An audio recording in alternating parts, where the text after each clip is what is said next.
Sweet corn చీప్‌గా వచ్చేస్తుందని చెప్పి మా వారైతే స్వీట్ కార్న్ పట్టుకొచ్చేసారు. నాకేం చేయాలో అర్థం కాక వేరే బిర్యానీ ట్రై చేద్దామని చెప్పేసి 2 స్పూన్స్ ఘీ అండ్ ఆయిల్ వేసేసి ఆల్ స్పైసెస్ అయితే వేసేసాను. అవి బాగా రెడ్డిష్‌గా వచ్చేసాక పచ్చిమిర్చి కూడా వేసేయని అవి బాగా మగ్గాక ఆనియన్స్ కూడా వేసేసాను. అవి రెడ్డిష్‌గా వచ్చే వరకు బాగా మిక్స్ చేసుకొని వేపేయండి.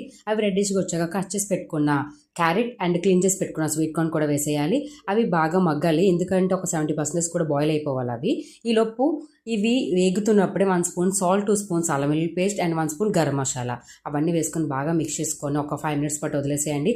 ఒక 70% పాటు కుక్ అయిపోతుంది కదా, అప్పుడు మనం 2 గ్లాసెస్ రైస్కి 3 గ్లాసెస్ వాటర్ తీసుకోవాలి. కాబట్టి నేనైతే బాస్మతి రైస్ తీసుకున్నాను. సో 3 గ్లాసెస్ వాటర్ తీసుకొని 1 అవర్ పాటు నానబెట్టుకున్న రైస్ అయితే వేసేసుకున్నాను. తగినంత సాల్ట్ కూడా వేసేసుకోండి. ఒక 15 మినిట్స్ పాటు వదిలేసాక బిర్యానీ మాత్రం రెడీ అయిపోద్ది.